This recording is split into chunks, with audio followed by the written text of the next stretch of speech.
అండి ఎగ్ కర్రీని సింపుల్గా ఈ విధంగా ప్రిపేర్ చేసేయండి. తినని వాళ్ళు కూడా ఇష్టంగా తింటారండి. సింపుల్ ప్రాసెస్లో అయితే ఇప్పుడు ఎలా చేయాలో ఇప్పుడైతే చూసేద్దాము. ముందుగా అయితే ఎగ్స్ని అయితే బాయిల్ చేసేసుకుందామండి. ఎగ్స్ బాయిల్ అయ్యేటప్పుడు బ్రేక్ అవ్వకుండా ఉండాలంటే కొంచెం సాల్ట్ యాడ్ చేసుకుంటే సరిపోతుందండి. అప్పుడు పర్ఫెక్ట్గా వస్తాయి అన్నమాట. ఎగ్స్ ఏం బ్రేక్ అవ్వవు అనమాట. ఇప్పుడు ఎగ్స్ ఉడికిపోయాయండి. పక్కకు తీసి పెట్టేసేసుకొని కడాయి పెట్టేసేసుకొని ఒక 2 స్పూన్ల వరకు ఆయిల్ వేసేసుకుందామండి. ఆయిల్ హీట్ ఎక్కిన తర్వాత బాయిల్ చేసుకున్న ఎగ్స్ ఉన్నాయి కదండి, ఎగ్స్ వేసేసుకొని ఒక చిటికెడు పసుపు, ఒక చిటికెడు కారము, కొంచెము సాల్ట్ యాడ్ చేసేసుకొని మొత్తం అంతా మిక్స్ చేసేసుకుందామండి. మా పాపకి ఇట్లా ఫ్రై చేస్తే తినడం ఇష్టం ఉండదండి. అందుకోసము మామూలుగా ఉడకబెట్టిన ఎగ్సే ముందే తీసేసుకుంటుంది అనమాట. సాల్ట్, కారము, పసుపు వేయక ముందే తీసేసి పక్కన పెట్టేసేసుకుంటుంది. ఇంకా బాబు మేమైతే తింటామన్నమాట. ఈ విధంగా గోల్డెన్ కలర్ వచ్చిన తర్వాత ఒక ప్లేట్లోకి అయితే తీసేసుకుందామండి. తీసేసుకొని ఇప్పుడు అదే కడాయిలోనే ఉల్లిపాయ ముక్కలు, కరివేపాకు, పచ్చిమిర్చి అయితే వేసుకుందాము. ఆయిలే సరిపోతుందన్నమాట. సన్నగా కట్ చేసుకున్న ఉల్లిపాయ ముక్కలు, 2 పచ్చిమిర్చి చీలికలు, ఇప్పుడైతే ఒక రెమ్మ కరివేపాకు కూడా వేసుకుందామండి. చూసారు కదా, మంచిగా గోల్డెన్ కలర్ వచ్చేంత వరకు ఉల్లిపాయ ముక్కల్ని బాగా ఫ్రై చేసేసుకుందాము.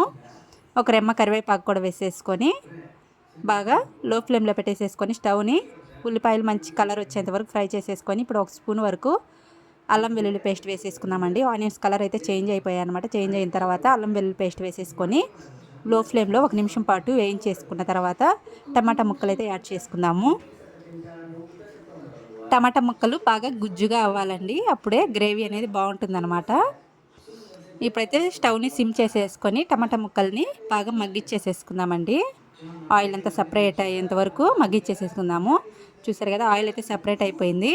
ఇప్పుడు తగినంత సాల్ట్, ఒక హాఫ్ స్పూన్ పసుపు, మన స్పైసీకి తగ్గట్టు కారం అయితే వేసేసుకుందామండి. కారం వేసేసుకొని ఈ విధంగా మొత్తం అంతా మిక్స్ చేసేసుకుందాము. ఇంకా పచ్చిమిర్చి వేసేసుకున్నాము. ఎగ్స్లో కూడా కారం వేసాం కాబట్టి చూసి వేసుకుంటే సరిపోతుంది. మళ్ళీ కారం ఎక్కువ అవుతుందన్నమాట. ఎవరి స్పైసీకి తగ్గట్టు కారము వాళ్ళు వేసేసుకోవచ్చు. ఇంక ఈ విధంగా మొత్తం అంతా మిక్స్ చేసేసుకుందామండి. మిక్స్ చేసేసుకున్న తర్వాత ఆయిల్ అయితే సపరేట్ అయింది. ఆయిల్ సపరేట్ అయిన తర్వాత 1 గ్లాస్ వరకు వాటర్ పోసేసుకుందాము. వాటర్ ఎక్కువ పోయాల్సిన అవసరం లేదండి. టమాటాలు కూడా ఆల్రెడీ ఆయిల్లోనే మగ్గిపోయాయి కాబట్టి 1 గ్లాస్ వాటర్ పోసేసుకుంటే సరిపోతుంది. ఈ విధంగా బాగా కర్రీ అనేది తెరలేటప్పుడు ఎగ్స్ అయితే వేసేద్దామండి. ఉప్పు, కారం, పసుపు మొత్తం కూడా మసాలా అంతా ఎగ్స్కి పడతాయి అన్నమాట. ఇప్పుడు ఫైనల్గా అయితే ఉడికించుకునేటప్పుడే ఒక 2 స్పూన్ల వరకు ధనియా పౌడరు, ఒక half spoon egg curry masala add చేసుకున్నామండి. Egg curry powder masala packets అయితే అవైలబుల్గా ఉంటాయన్నమాట మనకి స్టోర్లలో. పౌడర్ వేసేసుకున్న తర్వాత మొత్తం అంతా బాగా మిక్స్ చేసేసుకుందామండి. ఒక 5 నిమిషాల పాటు ఉడికిచ్చేసేసుకుందాము. పులుసు అంతా బాగా దగ్గర పడుతుందన్నమాట. గ్రేవీ అనేది తిక్కుగా అవుతుంది. చూసారు కదా, గ్రేవీ అనేది తిక్కుగా చిక్కబడిందండి. ఫైనల్గా కొంచెం కొత్తిమీర యాడ్ చేసేసుకుందాము. చూసారు కదా, ఆయిల్ అంతా సపరేట్ అయిపోయిందనమాట.